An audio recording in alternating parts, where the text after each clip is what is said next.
Hello, my name is Sky Samuels, and today I'm going to be taking you through the wondrous world of playing cards. Playing cards. We all have them. We grew up learning to play games like Go Fish, Crazy Eights, and War. As we get older, we learn a lot of new games like Blackjack, Gin Rummy, Bridge, and Poker. People all over the world have their own favorite games. Playing card games is a lot of fun, but do you ever stop to think about the cards themselves? Where did they come from?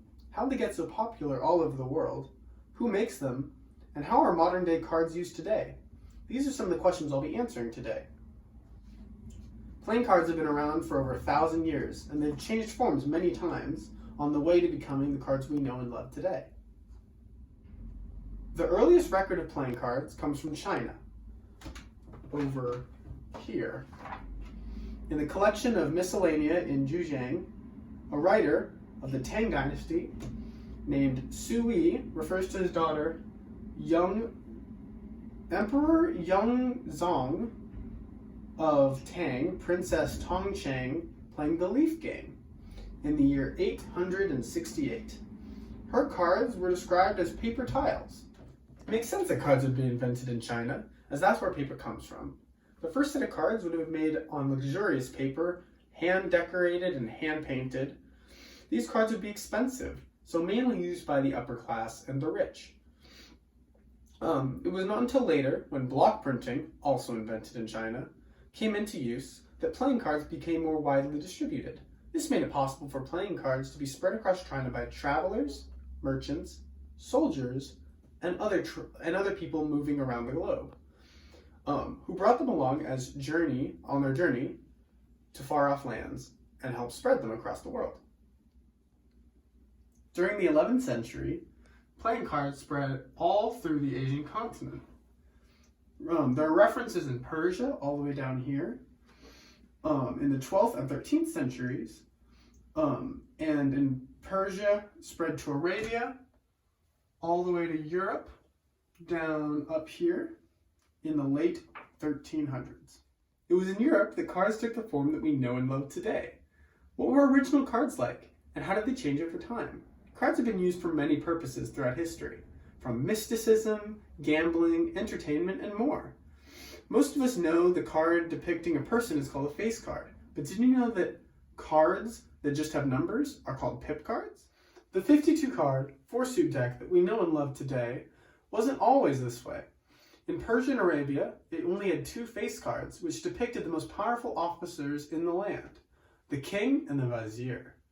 In Europe, 3 face cards became the norm. The third card was either a queen or an underman in Germany, or a man riding a horse, called a caballero in Spanish.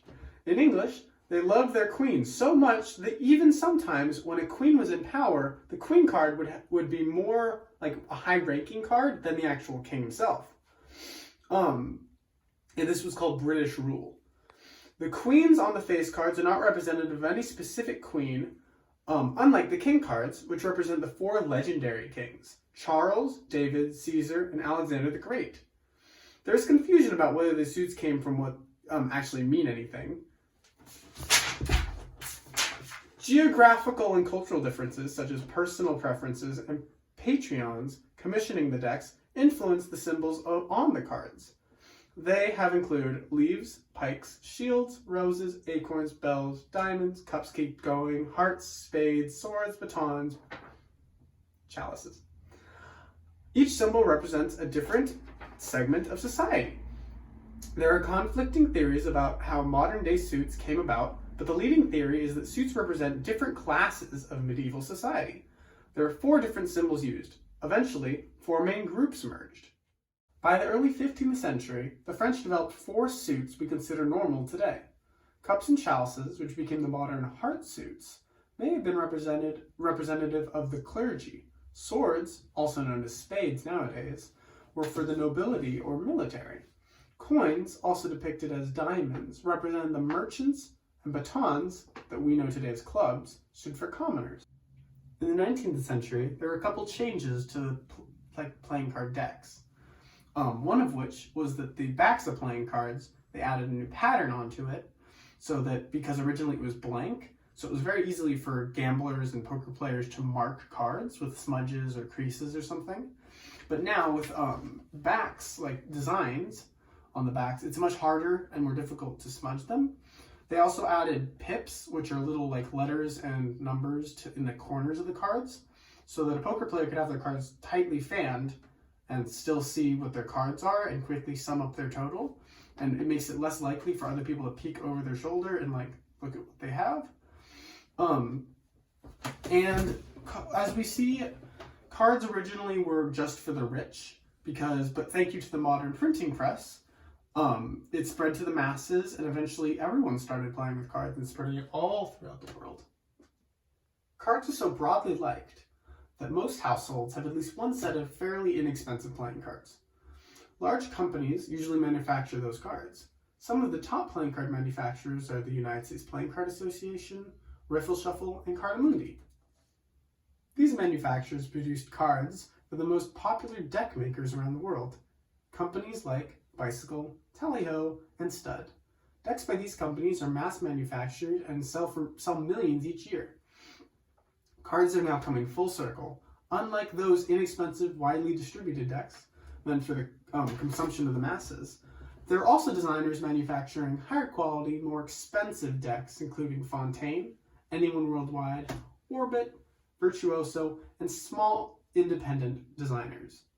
The cards by these companies are designed more artistically, painted on higher quality cardstock, or printed, depending on how good they are, given luxury finishes, and they're not being targeted to the large consumer, but rather for card connoisseurs such as magicians, cardists, and card collectors. While a typical deck of cards costs about under $5, these cards can sell for hundreds, even thousands of dollars on occasion. Playing cards are used for many purposes. We all know that cards are widely used for game play among friends and family, but there are over 10,000 card games that are played worldwide. Another use for cards is gambling. According to a group research from Washington University in St. Louis, gambling is a pastime shared by roughly 1.6 billion people each year. A relatively new way of enjoying cards is cardistry, where people called cardists use cards in a form of art, including flourishes and complex card handling maneuvers. It looks like magic or sleight of hand, but it's in a whole new class of its own. According to Wikipedia, the art of card flourishing, commonly referred to as cardistry, grew out of simple flourishes used by close-up magicians in the 1990s to early 2000s. Cards have taken many forms throughout time and affected history in lots of ways, starting as a pastime for the rich, becoming a way for the wealthy and commoners to gamble, and they still are used many ways around the world today. So the next time you're out playing cards with friends, take a minute to remember that decks of cards, just like the one you're using, have a rich and interesting history of being used all over the world by millions of people every day. Thank you. Here are 4 fun facts that you may or may not know about playing cards. Playing cards were banned in part of Europe in the early 1300s for being associated with illegal activities and being the devil's picture book by the clergy.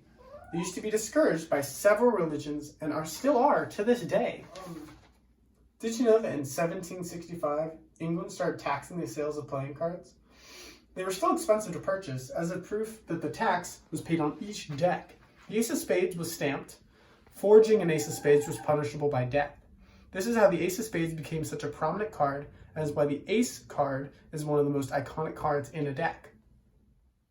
Over the centuries, playing cards have been used for propaganda. They furthered the message of the Allied forces in World War II. There's an anti-religion deck made by the Soviet Union and a Führer Quartet card game that shows how ordinary Germans not only accepted but also celebrated and idolized Hitler. Very unsettling. In World War II, the Allied forces teamed up with the United States Playing Card Association and made some really special decks of playing cards.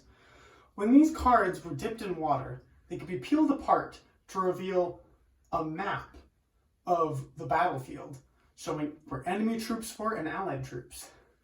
This helped soldiers figure out where they were in correlation to the enemy, and they helped drop bombs on the correct areas. You can actually see these cards if you go to the International Spy Museum. You can still see them there today. It's pretty insane.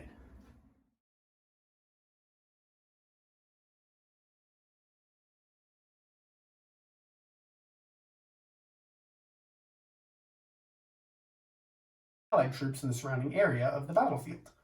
Therefore, she pooped.